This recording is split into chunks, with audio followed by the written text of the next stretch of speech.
नमस्कार दोस्तों, कर्मयोगी यूथ में आपका स्वागत है।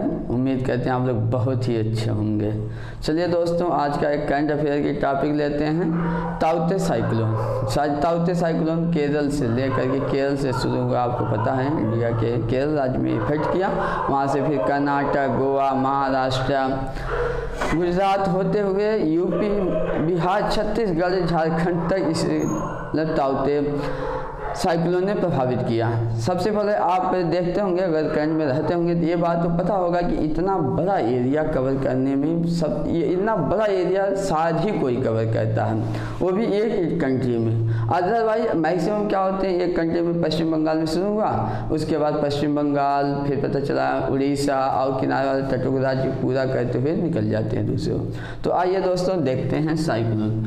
इसमें हम पढ़ेंगे साइक्लोन होते क्या हैं दोस्तों, ठीक है। साइक्लोन क्या है, पहली बात साइक्लोन के स्ट्रक्चर क्या होते हैं दोस्तों, स्ट्रक्चर हम पढ़ेंगे। उसके बाद क्या पढ़ेंगे, इसका ओरिजिन कैसे होती है। नेक्स्ट हम पढ़ेंगे इसका नाम कैसे रखते हैं, नामनक्लेचर। ठीक दोस्तों, इन चीज़ों को हम पढ़ते हैं दोस्त।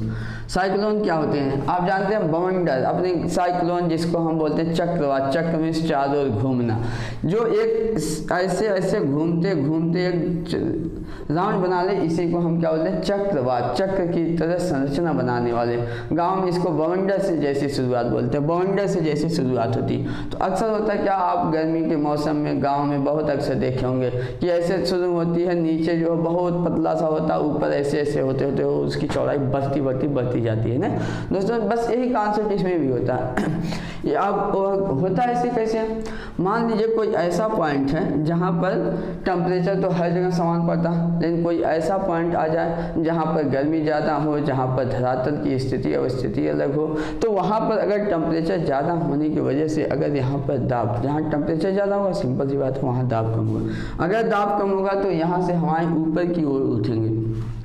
जब ऊपर की ओर हवाएं उठेंगी तो दूसरी, मान लीजिए यहाँ कोई एक पॉइंट है, यहाँ पर से यहाँ पर दाब कम हुआ, तो दाब कम हुआ तो हवा यहाँ से कहाँ की ओर उठेगी, ऊपर की ओर उठेगी। ऊपर की ओर उठेगी तो बाहर की जो दूसरी ओर की हवा होगी वो कहाँ आएगी, इसको कवर करने की कोशिश। जब कवर करने की ये कोशिश करेगी तो ये क्या संरचना बनेगी दोस्तों, देखिए ऐसे साइक्लोन की संरचना बनती चली जाएगी। तो इस तरह यही चीज़ क्या होती है, ऐसे ऐसे बनती चली जाती है, और ऐसे बनती जाती है बाहर से अंदर की ओर हवाएं होती हैं और सीधे सीधे ऊपर उठती चली जाती है दोस्तों। इस तरह अब अंदर के पॉइंट को, इससे एक बात तो स्पष्ट हो रही है दोस्त कि यहाँ पर दाब क्या होगा, यहाँ पर वायु दाब सबसे कम होगा। ठीक दोस्त, यहाँ पर दाब कम होगा और यहाँ पर टेम्परेचर अधिकतम से अधिकतम होगा, ये हमारे ऊपर की ओर उठेंगी। और जब ये हमारे ऊपर की ओर उठेंगे, ऊपर उठते उठते उठते उठते जाएंगी और एक ऐसे पॉइंट में जाएंगे जब एक गर्म से क्या होंगे, ठंडी होती जाएंगी। ठंडी होते ही आपको पता वो हमारे किधर की ओर आएंगी, नीचे की ओर आएंगी। तो ये क्या करेंगे, दूसरी ओर स्प्रेड होती चली जाएंगी, फैलती जाएंगी। और जब ठंडी हो गई ये नीचे की ओर आएंगे, नीचे की ओर आएंगे, और इधर जो है ये बड़ी एरिया को कवर करती है। इस वाले पॉइंट को आप क्या बोलते हैं, आई बोलते हैं। क्या बोलते हैं दोस्त, आई बोलते हैं। इस वाले पॉइंट को आप वाल बोलते हैं। क्या बोलते हैं, साइक्लोनिक वाल बोलते हैं। और ये वाली एरिया जो होती है जहाँ पर भारी वर्षा होती है, यहाँ पर क्या होगी, भारी वर्षा। इस एरिया में भी ये क्लाउड जो है ये हवाएं नीचे की ओर आएंगी, लेकिन इसमें से उठने वाली हवाएं इसको फिर ऊपर की ओर ले चली जाएंगी और फिर ये विसरित करेंगे। इसी को क्या बोलते हैं, अभिवहित। इसको क्या बोलते हैं, अपसरित। ये कौन सी हवाएं अपसरित होती, अपसरित मीन्स होता विस्तृत, फैलती जाती है। और इसको क्या बोलते हैं दोस्तों, अभिवहित। यहाँ पर जो आती है अभिवहन बोलते हैं, जो हमारे अंदर की ओर आएंगी मीन्स एक दूसरे को मिलते हैं, इसको हम क्या बोलते हैं दोस्त, अभिवहन बोलते हैं, अभिवहन। ठीक दोस्त, ये दो पॉइंट हो गएंगे। इसलिए अक्सर बारिश कहाँ पर सबसे ज़्यादा होगी, आप लोग बताइए।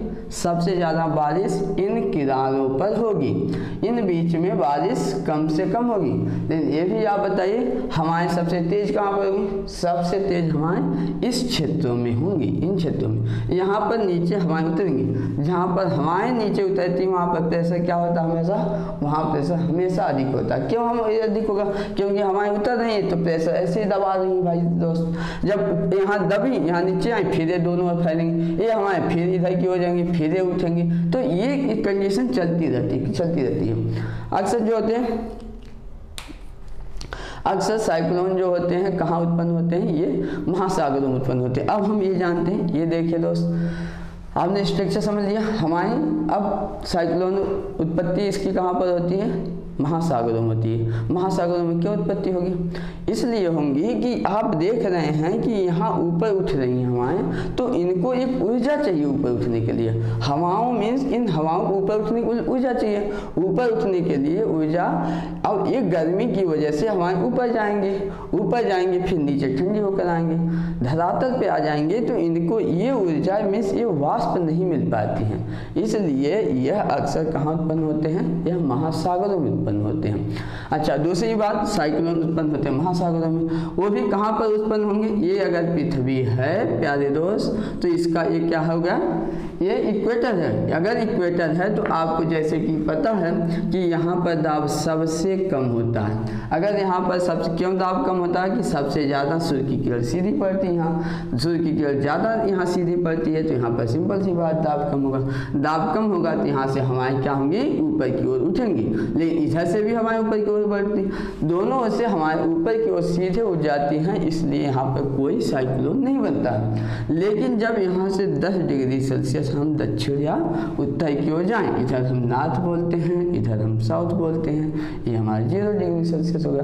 तो 10 डिग्री की ओर आएंगे तो आपको पता है कि इधर से क्या बढ़ती है, इस क्षेत्र में पर क्या बढ़ती है, व्यापारिक कौनें बढ़ती हैं। इस क्षेत्र में व्यापारिक कौनें बढ़ती हैं, ये कंटिन्यूस अनवरत होती रहती हैं। अब इस क्षेत्र में अगर ये व्यापारिक कोण आई और यहाँ पर अगर कहीं पर भी मान लीजिए कि टेम्परेचर इस पे ज़्यादा हो गया और वायु दाब यहाँ सबसे कम होगा, तो ये हवाएं आकर के इनको यहाँ से ये ऊपर की ओर उठी, तो यहाँ से आकर इसको कब्जा की और ये घुमा देती है। इतना तेज़ी से चलती है कि ये क्या करती है, घुमाती, इधर से हवाएं आने वाली भी इसको घुमा देती है, इसलिए घूमते घूमते यहाँ पर क्या बनता है, चक्रवात बनता है। और इन चक्रवातों की दिशा किधर होगी, आप लोग खुद अपने दिमाग से बताइए। हवाएं जो है उत्तरी गोलार्ध में किधर से चलती हैं, उत्तर पूर्व से जो है दक्षिण पश्चिम की ओर हवाएं चलती है। देखिए इधर उत्तर पूर्व, इधर नॉर्थ है, तो इधर साउथ हो गया, तो ये हवाएं क्या दिशा होगी, उत्तर पूर्व से ये दक्षिण पश्चिम की ओर हवाएं चलती हैं, तो ये हवाएं ठेलेंगी, तो यहाँ बनने वाला चक्रवात किधर की ओर जाएगा दोस्त, ये जो है उत्तर पश्चिम की ओर बहते हुए निकल जाएगा दोस्तों। ठीक, ये हो गया आपका उत्पत्ति हो गई। अब आते हैं नामकरण।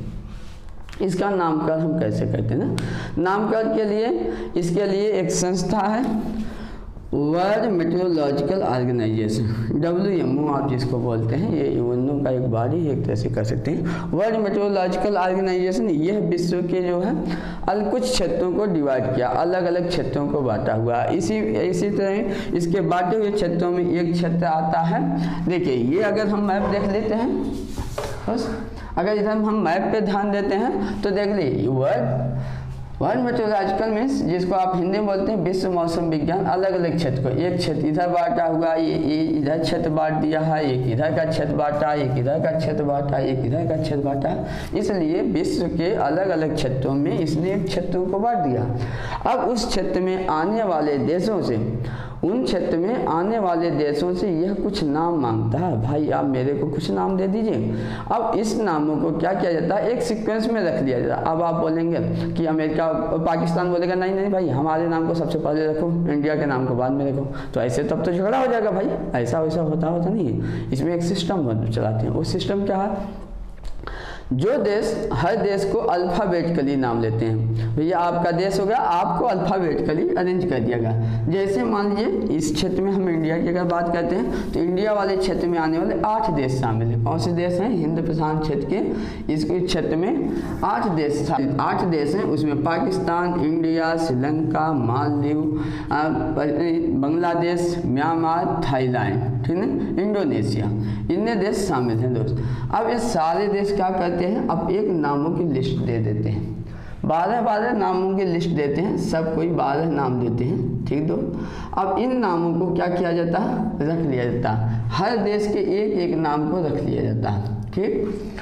क्रम से, और इन देशों के नामों को उसके बाद जो भी साइक्लोन इस क्षेत्र में आता है जिस नंबर का होता है उस नंबर का उसको बोल देते हैं, फिर अगले दूसरे नंबर को, तो इस तरह बिल्कुल सिंपल तरीके से इसका नामकरण किया जाता है।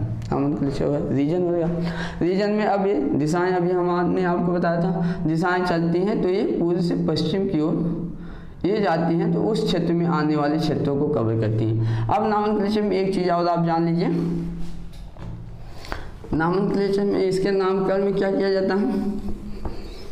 अब कुछ क्षेत्रों में इसके अलग अलग नाम हैं, जैसे हिंद प्रशांत क्षेत्र में, हिंद महासागर में साइक्लोन, हम इसको क्या बोलते हैं, चक्रवात हिंदी में बोला जाता है, और इंग्लिश में क्या बोलते हैं, साइक्लोन बोलते हैं, साइक्लोन बोलते हैं। इसी को चाइना और जापान क्षेत्र में, या आप कह सकते हैं प्रशांत क्षेत्र में, इसको क्या बोला जाता है, इसको बोला जाता है टाइफून,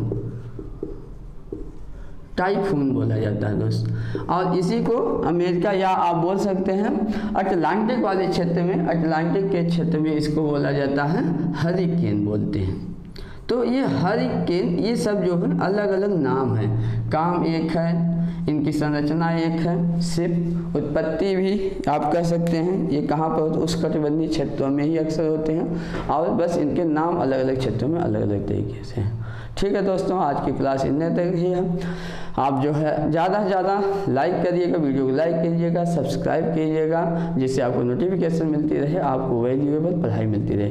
दोस्तों, आप अपने दोस्तों में अधिक से अधिक शेयर कीजिएगा, अपने लिए नहीं, उन लोगों के लिए शेयर कीजिए। अच्छे अच्छे ज्ञान को हमेशा प्रसार करते हैं, लोगों की भला हो, वह दोस्त आपको बहुत धन्यवाद देगा अगर उसको अच्छी चीज़ें समझ में आ जाएंगी।